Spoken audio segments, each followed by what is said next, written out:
Welcome everybody to webinar 3 in the series for Take Care of Your Trails, hosted by IMBA Europe. The Take Care of Your Trails campaign will be kicking off in April, and in preparation for this, we'll be kicking off in May, and in preparation for this, we are hosting a series of webinars to inform people about how to best go about some best practices for addressing the trail maintenance and trail building in their communities. And for today's webinar, we've invited in Emily Brown, who is representing the Spearfish Trails Coalition in the United States, in the state of South Dakota. I'm going to go ahead and share a presentation that will help us go through this meeting, and there'll be plenty of time at the end for your questions. So please go ahead and share your questions in the chat.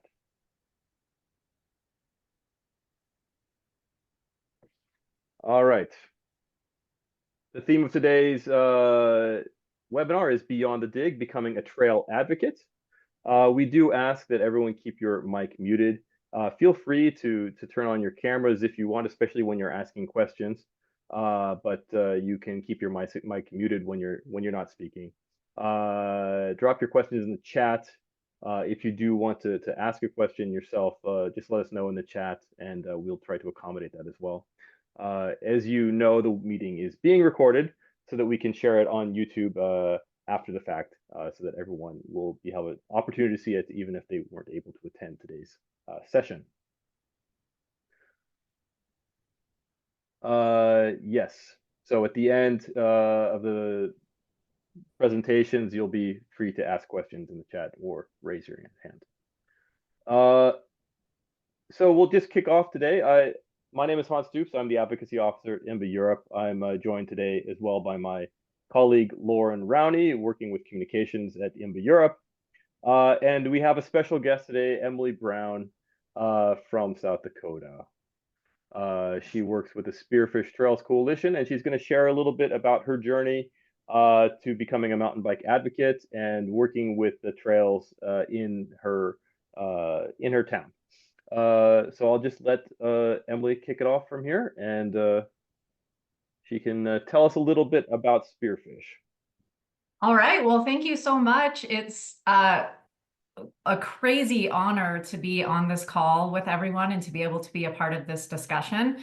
I'll give you a little bit of background of sort of my participation in the trail world and the trail advocacy. I won't dig too deep into it because I feel like layers will get uncovered along the way. But I, as Hans mentioned, I am from Spearfish, South Dakota. First of all, I just wanted to give a little quick overview of what it's like here in Spearfish. I know not everyone can imagine what the geography and landscape of South Dakota in the United States would be. So I live in a little town of about 10,000 people, and here's some pictures of the town that I live in. And so most of South Dakota is very prairie, it's very flat, and it's typically what people think of when they think of South Dakota, and it is very beautiful in that respect. But I live in what's called the Black Hills, and it's just a little pocket of mountainous terrain way on the western side of the slope. So here's some pictures of this beautiful little town that I live in. And then Hans, if you want to move to the next slide. This is just to give you an idea of where South Dakota is in the United States geography, and then where the Black Hills National Forest is. So we're way over on the west side of the state, and that little Black Hills dot on the map is just this beautiful hills and landscape and rolling terrain. So we live in this little pocket of beauty in the middle of or on the side of the state. So that's kind of context for that. And then if you go to the next slide, I put some mountain biking photos on here so that you can see sort of what some of the riding is like. So we have all kinds of gravel riding and great trails that we're super proud of, and I'm super excited to be involved in. So that's a little context of sort of where I live. In terms of my involvement with Spearfish Trails Coalition, so full disclosure, our group has only been put together. We're officially a little over a year old at this point. So a lot has happened in the last couple of years in terms of learning about trails advocacy, and pushing forward some pretty big projects in our town. There's been a legacy of trails, as you can see. There's lots of riding in our town. There's lots of legacy. There's lots of events in our town. But in terms of a really conceptual plan of new trails being built and new trails being built with a broad vision, that hasn't really happened until I kind of got together with a group and put together the Spearfish Trails Coalition. So we are in the process of making a bigger vision for what we have of kind of creating this town, this Spearfish, South Dakota town, to become hopefully a pretty big trail destination town. So that's a little bit of the background. We'll dig into the details, I'm sure, as we go along or as you have further questions.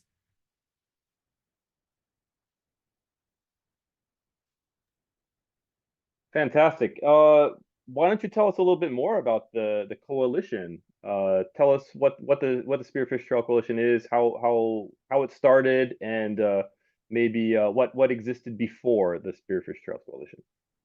So what existed before the Spearfish Coalition, like I said, is we have a lot of kind of bike clubs. Part of the legacy in our town is we have this big race called the Dakota 5-0. It's been going on for 25 years now. It's a 50-mile single track race, and it brings people to Spearfish from all over the region. So that's sort of our claim to fame and our legacy. We have a group of riders in town that help maintain that trail and kind of take care of some other trails in town. But like I said, I guess I should also mention that my Spearfish Trails Coalition is sort of what I'm doing on the side for volunteer work, for advocacy in my town.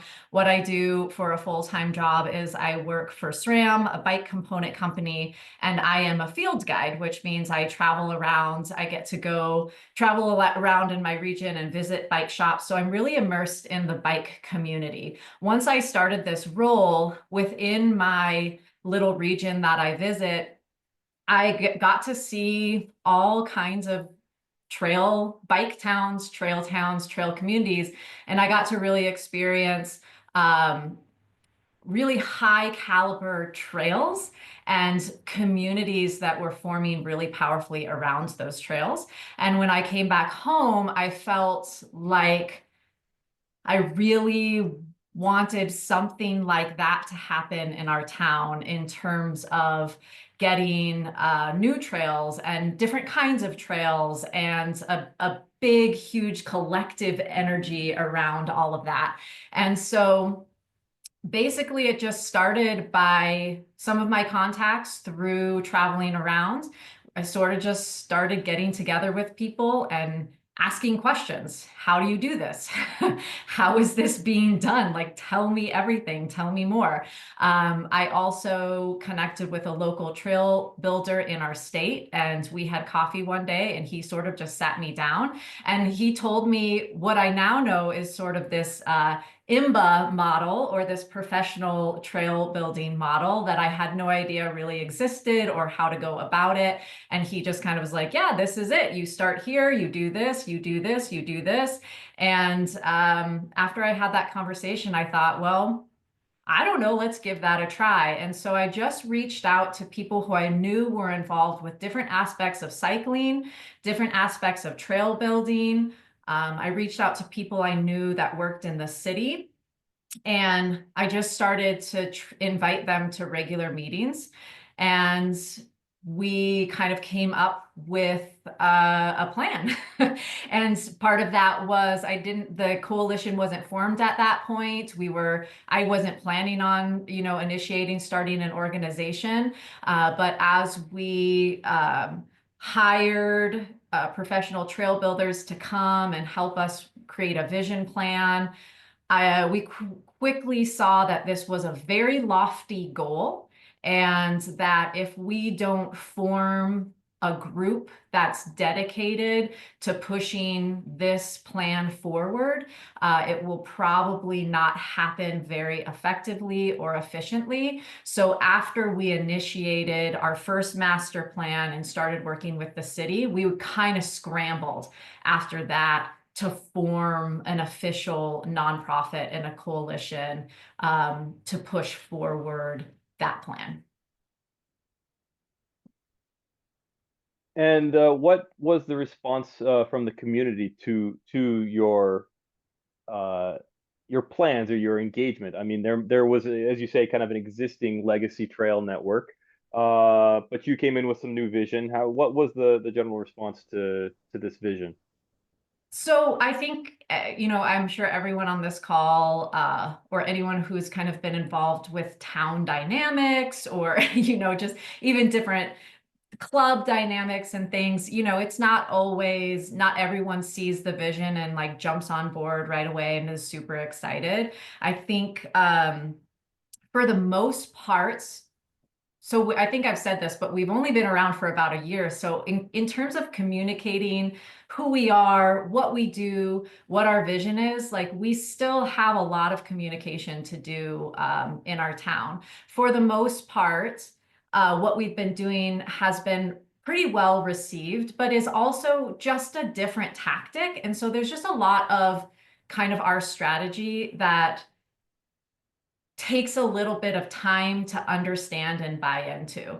One example that I would use is, the trails in our town got built. There was, for the last 30 years by people who just kind of were, kind of go out on their own, sort of these rogue trails, and they would chink away at these trails and kind of an afterthought, the Forest Service would see it. And then, there just wasn't really a process, but it was people just kind of going out and like shovel by shovel and rock by rock creating these trails. And that's how we have this amazing network of trails that is reliant on a lot of person power, and doesn't take a lot of planning and or money. So the price tag of getting professional planning and hiring professionals to design and build the trails was initially a very hard concept for the community, for the most part, to swallow, because it's like, man, that's a big price tag. We can just grab our shovels and go and like get a trail built in a couple of weeks. Why are you trying to fundraise this much money and spend this much money on trails? So that's just one example of just how kind of this shift from like how things have been done and sort of collectively in the trail world used to be done, to a shift over to this model of kind of a more professional, more plan-oriented, vision-oriented way of working in the trail world. It's just, there's a little bit of gap, as we get used to different processes and understand how some of those different things work. So I guess that was a long answer to say that I think for the most part, as the community learns more and more and sees more and more what we're doing, there's a lot of excitement being generated, but it certainly wasn't without a little bit of reservation on the part of some of the cycling community. Thank you. I think a lot of people participating in this call and perhaps watching this after the fact are representing trail communities that maybe are somewhat similar to those old school trail communities that you're talking about. What do you feel was missing from the mixture? What in the way that things were working before? We have you're talking about this kind of new way of working with trails, and what is it that was missing in the old model? You know, I think for the most part, for me, just an honest answer is like we just weren't getting a bunch of new trails. And that wasn't for lack of anything. I mean, the trails that we have over 50 miles of trails, and the groups who helped build those trails were maintaining those trails. And most of their time and energy was dedicated to that, to those trails and that trail system. What it honestly came down for me was, you know, I would travel to these trail towns and ride a style of trail that I loved. I would see numerous systems of trails and interconnected trails. And it really just came down to like, I want more trails in my town. I want more trails. I want new trails, and I want different style of trails. And there is just not a group that has the time and energy to dedicate to make that happen on a larger scale, more than just kind of one trail at a time. And so that it wasn't that there wasn't any great things happening or problematic, you know, with what was happening in our town. It just came down to like, I just personally felt super driven to want to see a huge expansion. And I'm a super impatient person. So I'm like, I want to see more trails like yesterday, you know? So that's really what it came down to.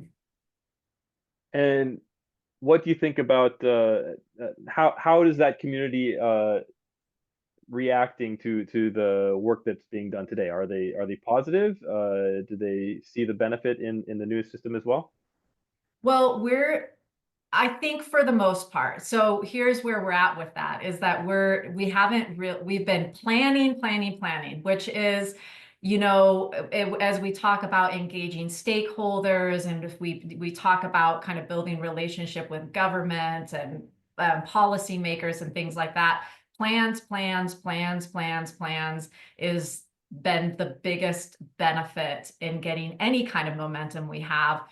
But 18 months into it, we don't have an actual product yet. You know, we don't have something that's actually done that people can see. The good news is we have our build on our first kind of zone of our master plan scheduled for this summer. So my belief, my full-fledged belief is that once the community sees that product, that high caliber, well thought out, well constructed project, and they write it and they see it, is I just think from there it's, you know, it's all forces ahead. And again, there's not a ton of pushback. We're not, no one's like, I don't want new trails. Everybody in the community is rallying around new trails. It's just a disconnect, or like I said, a reservation around perhaps the process that we're using. But yes, I really do believe once we start to see some results, that's going to bridge that gap. And I think we're going to hit the ground running from there. Right. What about people outside of the mountain bike community? How do you get those people on board, the people in the city or other stakeholders which you need to convince? What has been some appropriate strategies that you've been able to use? Well, from the very beginning, when you know, we hired kind of a professional trail building company to come help us work with the city. So right now we're currently working on all city owned and leased land. So the city was really involved with it. But from the get-go, when we hired them, they come from the broad perspective of, you know, of all user groups and resolving user conflict. So from the very beginning, in assessing trails that we already have and assessing areas with potential trails, the conversation is always, how can we make all trail users happy? Because when they're included from the very beginning, then not only do you get more people on board with it and excited about it, but you mitigate a lot of potential challenges that would happen further down. So when you build trail that's specifically for riders, riders are super happy because they're constructed for them. But then we're also looking for the types of trails that hikers want. And oftentimes hikers want to go directly to the lookout point or directly to the overview, so they're cutting across, corners, and bikes want to weave around. So we looked at like, let's make a trail here for hikers that go directly here. So all of that was woven into it from the beginning. And then also it's helpful because the people on our board and that are a part of the coalition, they're not just mountain bikers. Everyone here likes to hike and run and enjoy a spectrum of trails. So that's all kind of part of the planning phase. It's a coalition. It's been a coalition from the get-go. You've always engaged with other trail users. Yeah, pretty much. Yeah. I mean, we all probably know on this call that it's mountain bikers that get a lot of, the work done typically, right? Mountain bikers are very heavily involved in maintaining trails, building trails. So I think first and foremost, we all love mountain biking, but there has been that consideration and the planning of how is this going to be a benefit for the entire community? Because in the long run, that's how we're gonna win. That's how we're gonna get buy-in. Um, how do you see, what can you recommend some ways that people who maybe don't see themselves as being trail builders can get engaged in the process? Where would you recommend people start, and what should they focus on? Well, I would love to give the caveat that I have never been a trail builder. And so I think partially, that's also maybe been a little hard for, no one's said this to me out loud, so this is all postulation, but maybe that's kind of hard for the people who've been trail builders in this town. They've built trails, they've maintained trails, they've been out there with their shovels for years and years and years, and all of a sudden I walk up and I start doing all this stuff. And I know there's probably like, you don't even dig trail. Who are you? And so I definitely dealt with also feeling that about myself, like who am I? So I don't come from a background of trail building, which in some sense has been my biggest asset, I think, because even with the group that we formed, the Trails Coalition, right now we currently have 5 board members, and even within that, I feel like I'm constantly steering people away from just focusing on trail building, because right now we're hiring professionals to build our trails. Like that's what we're doing. And so I would say everything I've done has not engaged the skills of actually digging trails and digging in the dirt. Although since forming the coalition, we have done trail care schools with IMBA, and like I have gone out there and learned all about it and been out there with shovels, which also helps me in my communication with stakeholders and things like that. But yeah, definitely, I don't come from that background.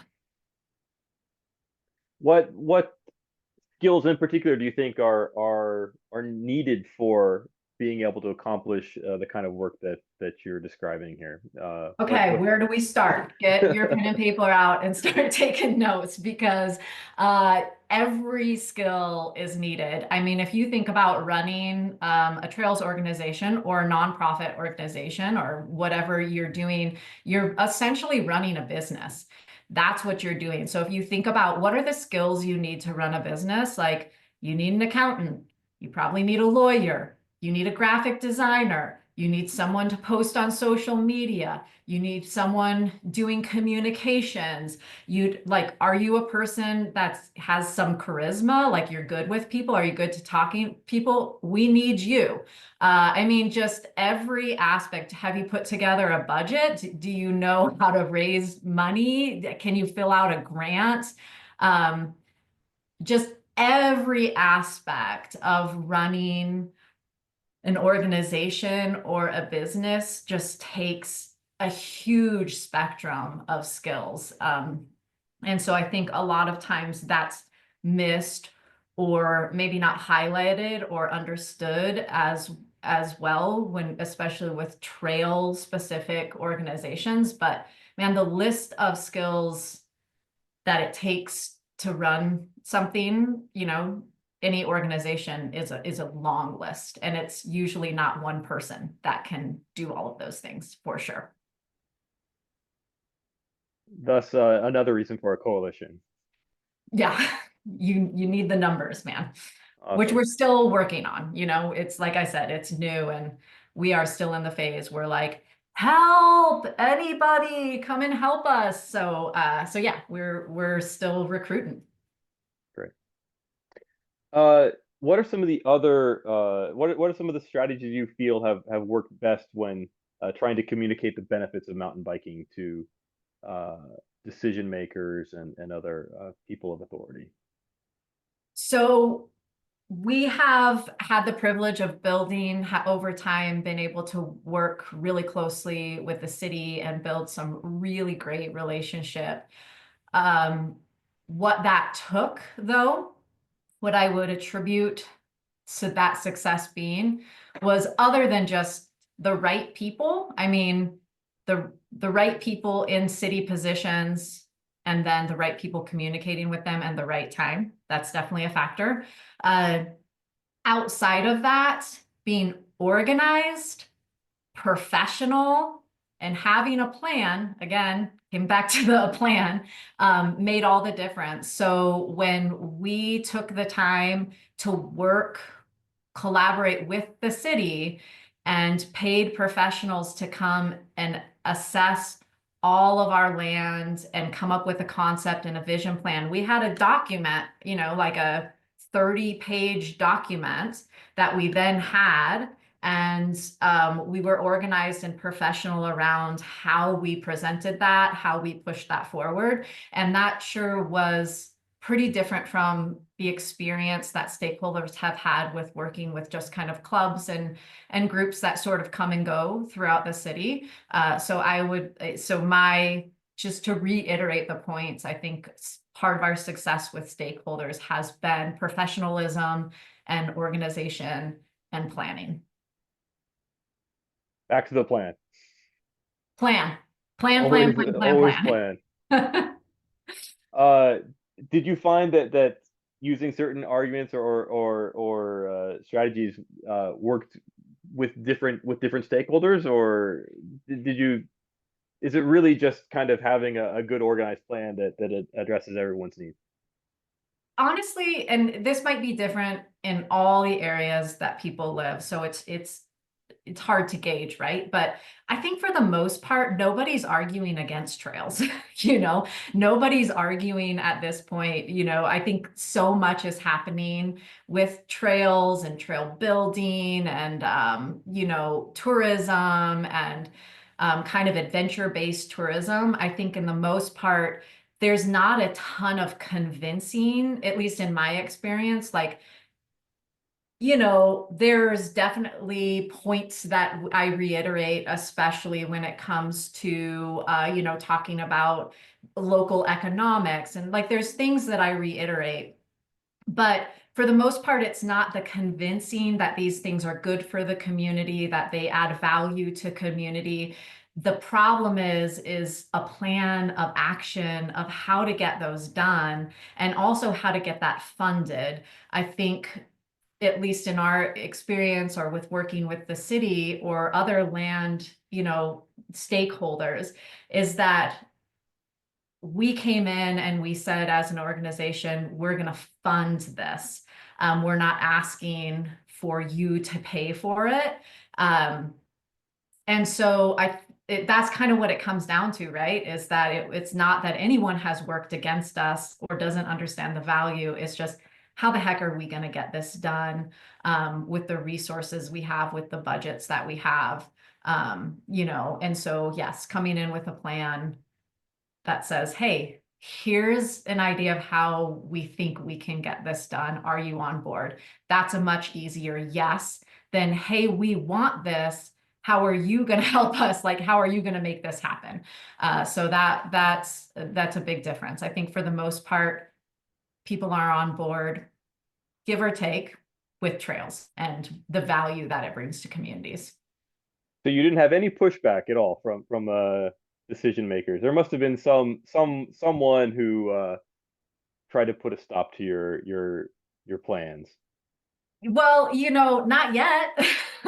But again, right now we are currently only working on city-owned or city-leased lands. We'll surely hope to expand to working with national forests, to working with other agencies. There was one, we're still waiting for official approvals on different parts of the lands that are leased, and we're going through the process of all of that. So as of now, we haven't dealt with a lot of pushback, again, because it's like the city would love to do something useful and valuable with the land. It's just they haven't really had a group that's come in to help push that forward and to help fund it. Because what people are kind of against with city council and with budgeting and with, all of the things that happen in a city and all the limited amount of resources is saying, here's a project and how can we get the city to fund it? If that makes sense. So the funding was like a huge part of it. All right. I know there's a question, I think, in the chat, but you've talked about funding now a couple of times, in addition to the plan. Plan maybe being the most important, but followed by funding.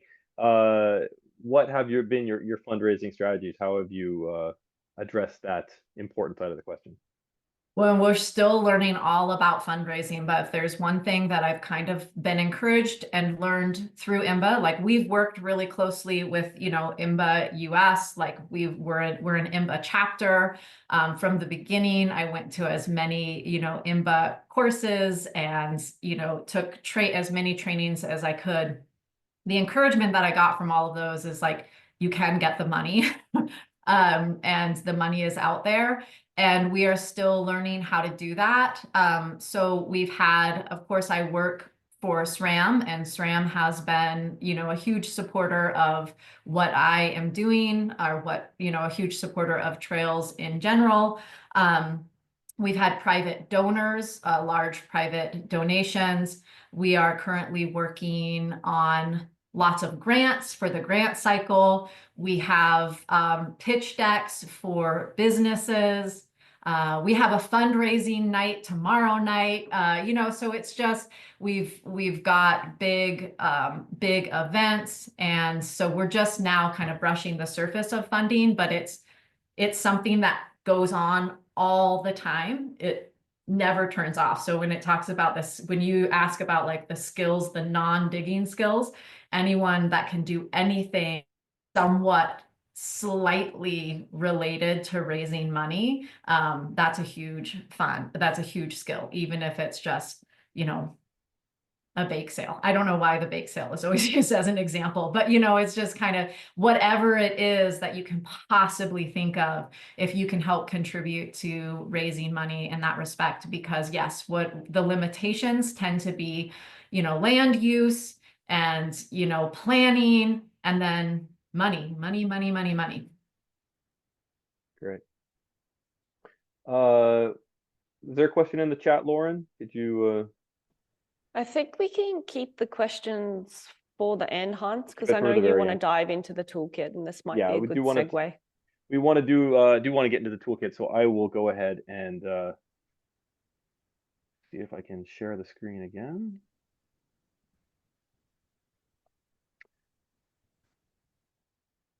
If what Emily has been sharing with you sounds interesting and something that you would be curious about engaging more with, then then you're in luck. There are resources available to you that hopefully can help you as an organization get going and become a little bit more organized and start working for those plans. We have the advocacy toolkit, which is now online. And the toolkit is an evolving thing. This is, it's in its current state. It's offers a lot of tools, but we do hope to continue building it out and perhaps also to work more with it in this kind of format with webinars and with other kinds of presentations in the future. But there is a physical or a digital presence online, which is possible for people to go and visit. Yes, before the dig, organizing the community, an important aspect of any kind of trail campaign. Finding the toolkit, very easy. If you go into the IMBA Europe homepage and you go up to the little hamburger menu in the corner and you scroll down to Advocacy, you can then find the toolkit there. Once you're in there, you can find a number of different sub themes, kind of which might help you along your way. Effective advocacy action trail map, gathering information, outreach and implementation, review, monitor and act, and understanding mountain biking impacts. So find a subject that seems to be of interest to you. I think outreach and implementation might be an important one for this kind of reflecting what we're working with today and Emily's presentation.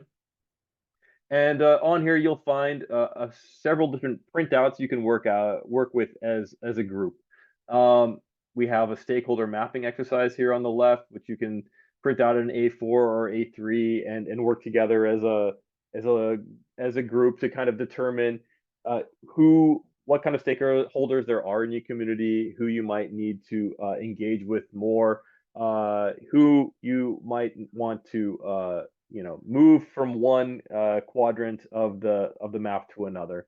But this is an exercise that's very useful to do as a group so that everyone kind of is on the same page. This is something one certainly could do by oneself, but that maybe isn't as useful as doing it as a community, as a brainstorming exercise, so that people are able to contribute their thoughts and ideas, and that you as a community can kind of coalesce around a common idea about who the local stakeholders are and what is important for them.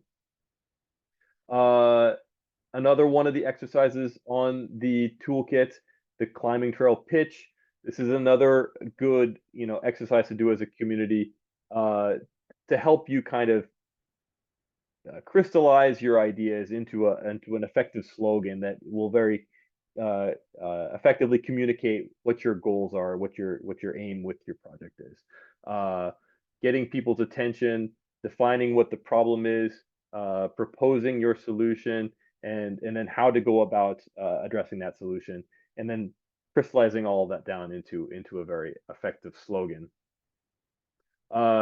We have just to zoom in here, useful to analyze the different stakeholders' influence in decision making in the affected area of your campaign, to determine where resources should be spent to ensure that you have the social capital necessary to affect change. Prevent it, starting with a hook to get attention with the person you're speaking with. Kids just don't want to get out in nature today. This is just a suggestion here. You can of course put one that better fits your particular your community's needs. The problem, attendance in schools is diminishing due to lack of physical activity and fresh air. Defining what your problem is. The solution, my club thinks trails close to the school would encourage kids to ride more. They would ride their bikes to school, have physical activity before and after school that would help them have better attention in their classroom. What to do about it? Well, if you grant my club permission to build a trail network near the school, then we'll be able to encourage the local kids to ride their bikes to school and then address that problem with attention spans. And so a very effective slogan then, if just briefly for this case, would be help kids in school through access to trails. But I know that Emily's also been working on a project recently that perhaps we could kind of talk about in framework of this. You were talking about a grant that you've been applying for, Emily? Yes, I also just wanted, I just had this thought listening to you kind of work through all of this, is that I think oftentimes people think of advocacy as like a really big word, at least I did, was just like, how do you get into advocacy and how do you call yourself an advocate? And what, like, it just seems like this huge, like, that's really cool that people out there do that, you know? But understanding that putting together on a piece of paper something to talk to the school board, that's advocacy. Like, I don't know if many people put the two and two together of just like going out and talking to a business about your vision for the community. That's advocacy, you know? So I think it's cool looking at this piece of paper and thinking, just answering questions to what's on this piece of paper, you're all of a sudden becoming a trail advocate. And that's so cool and so amazing. So anyway, thank you for sharing that. So we kind of going along with the example that you have, I pulled up almost verbatim kind of what we had just put for a local grant, just a local organization that gives grants specifically to projects or organizations that are helping women and children. But it basically felt like there's just a couple of paragraphs in there that follows that very same outline, maybe not as succinctly, but for example, like at the conclusion of it, you know, it basically says, between 2014 and 2018, Forbes reported that the number of children ages 6 to 17 who rode a bicycle at least 25 times per year decreased by over 1 million.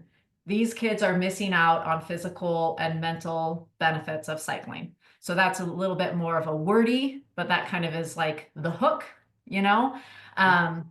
And then we went into why at Spearfish Trails Coalition, we're committed to reversing this trend by designing and building trails and bike features that inspire kids and get them back on their bikes. You know, it goes into the amount of visitors we get at our city park.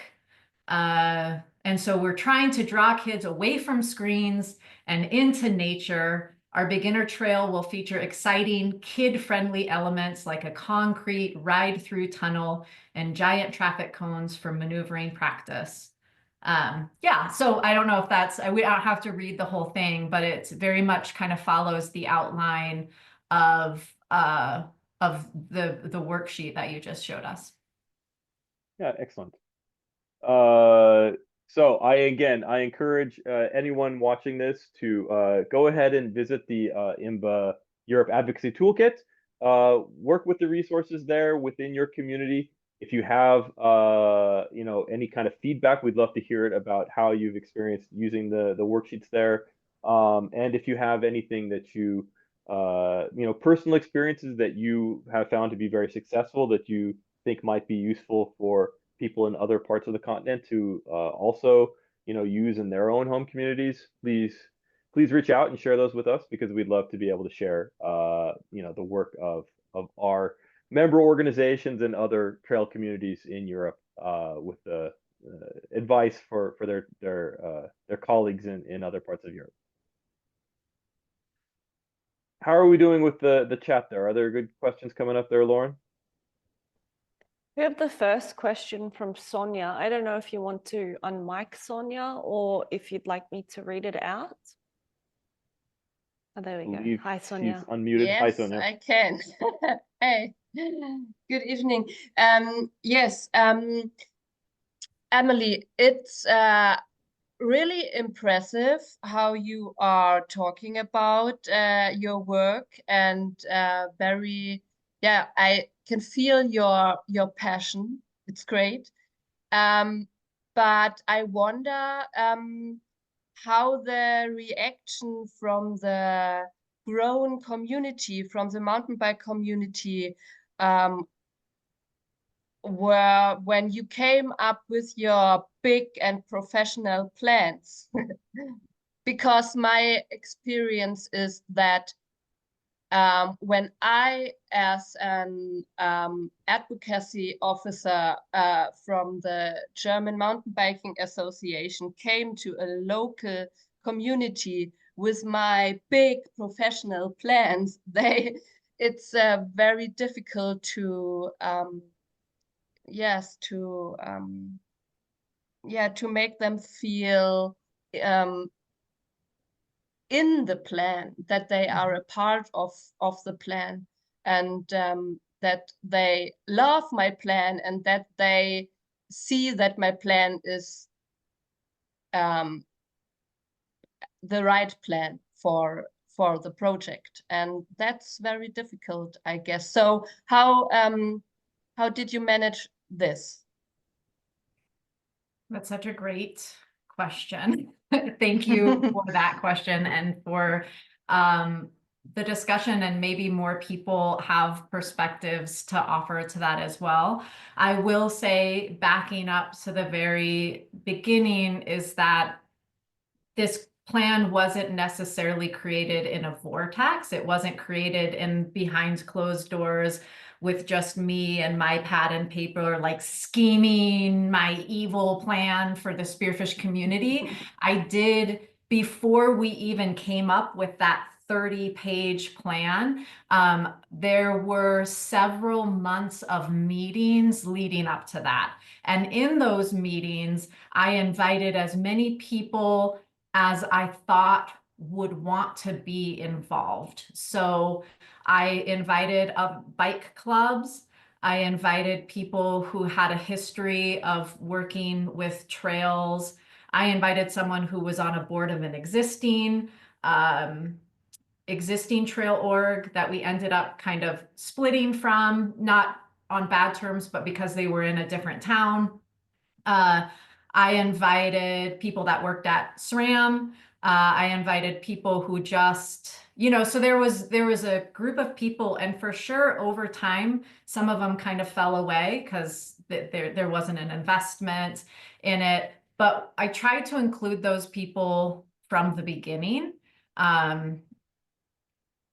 So at least it didn't feel like it was happening,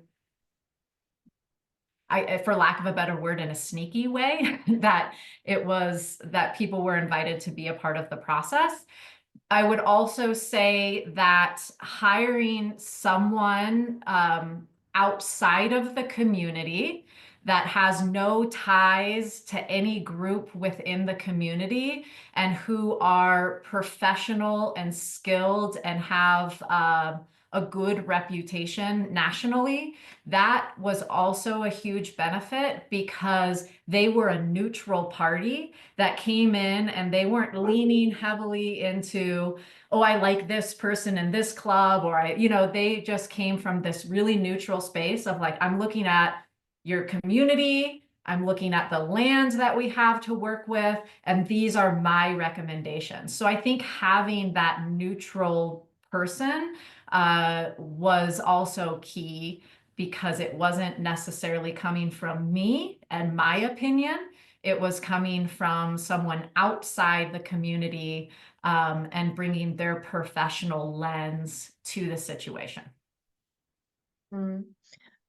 And how did you manage it to integrate the needs of the local community? Because you build the trails also for the locals, and you have to integrate their needs, and which kind of trails they want to ride. And yes. Yeah, I think the way that we approach that is within the plan. Sorry, just have to hammer that. But within the plan, the whole goal of the master plan is trail diversity, as much trail diversity as possible. And so when leaning into as much trail diversity, you inherently hit, as much as possible, all of the different needs or wants of the community. So our plan includes beginner-friendly trails. That's one thing that most of the community agrees that we don't have much of. We don't have places to learn how to mountain bike. They have to hop right on intermediate trails. So our plan involves beginner trails, entry-level trails, but then also incorporates different styles of intermediate trails and also incorporates advanced trails. So also we've incorporated adaptive trails, you know, we've incorporated hiking trails. So like really the plan addresses so much diversity that it's hard to look at that vision plan and not see a need fulfilled. So it's a thorough plan, I guess, is kind of how we addressed it. Now, in order to, you can't tackle that plan all at once, right? I mean, it's a huge plan. So you have to bite it off in chunks. And from there, yes, the decisions has to be, what are the priorities for our community? And that's where difficult decisions kind of come into play. But if you can reassure people that this is all part of a master plan and a master vision for fulfilling, you know, all the needs and desires of different skills and levels and needs of the community, there's people can understand that's where it's going. Making those priorities for which chunks you bite off first, that's I suppose you're still quite early in the journey of your coalition, but what have you found to be a successful argument for the order or for the priorities in that case? Well, for us, it was easy, kind of easy in a sense, because we're still waiting for official like approvals. Some of the lands that we're trying to look at needs amendments made on contracts. Some of the land usage needs approval from other government entities that we lease the land from. And so we just went with the go ahead that we got first, you know, the first green light that we got. And then that was prioritized even further by budget and funding. And so some of those decisions will kind of just be naturally made for you when you're working. And that's why such a robust plan is also very useful, because if you don't have a robust plan and you're like, I'm going to build this one trail in this one place, and it gets shut down, or you hit a hiccup or a barrier, which will always happen, then your whole plan is shut down. then you've got to start from scratch again. So the beauty of having a robust, well thought out plan is that when you hit one roadblock over here, you can move over here while you're trying to figure out what to do over here. And I will just say, as a just pausing for a moment, is that it sounds like it may be, well, I hope it sounds like I know what I'm talking about, but I didn't know anything. I've only been in this for about less than 2 years now. And so I guess the encouragement is, like, with all the resources that are available, like when you showed the advocacy kit, and like, I've leaned so heavily on people that do know what they're doing and just figured it out one step at a time. So if this sounds like a lot, it sounded like a lot to me at that time as well, but like, it's just lean into the resources. So it's, my journey has basically just been finding the people who know more than me and just being like, what do I do next? What do we do now? You know, and figuring it out step by step. I think that was going to be my closing question for you, Emily, was if you could give one piece of advice to any new advocates or, you know, budding advocates that are either listening to the webinar now or in the future when they refer to this on our YouTube channel. But for you, it all really started with that one coffee conversation, right? I mean, you went out and you were doing it as part of your work with SRAM, going around to different trail communities, but then it was just reaching out to that trail builder and sitting down and having a cup of coffee and understanding, what is this?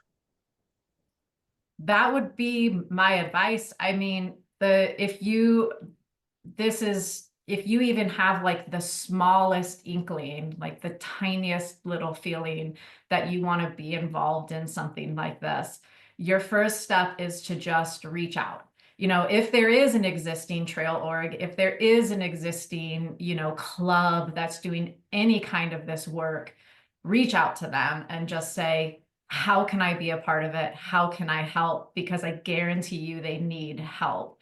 If those clubs or orgs don't necessarily exist already at this point in time, it's finding, a person or reaching out to IMBA or, finding just a little resource of like, okay, I want to do this.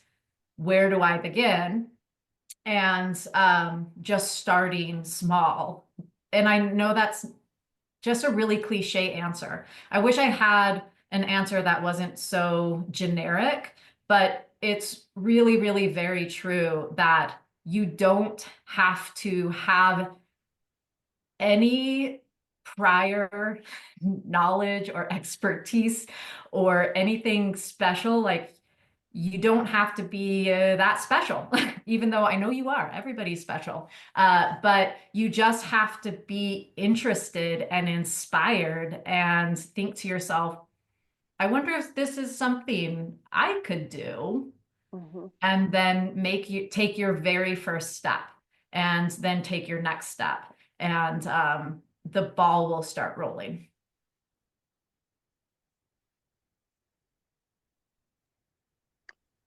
So I guess in closing, there's lots to be done in the trail building world outside of putting a shovel in the ground. There's all kinds of things that need to be done beforehand that take on lots of different skills and can yeah, use, anybody in the community can contribute with their own skills and interests and knowledge and contacts. So it's important to, yeah, work with all those things in addition to the shovel in the ground aspect that everyone is so anxious to get into. We have one final question, I guess, before we have to wrap up here. Lauren, could you read that? You're muted. This will be one for you, Hans, I think. Okay. It's from George. He said, thank you for the contribution. I was wondering if there are any statistics for how trails impact the local economy, community, and people, so we can use these stats for better chances to support our dream for the local authorities. That's a fantastic question. It's a great question. I don't have anything off the top of my head. I know there are some resources that we've collected on the webpage. I should also encourage you to go deeper into the IMBA webpage because there is a resource library which has a number of different studies there.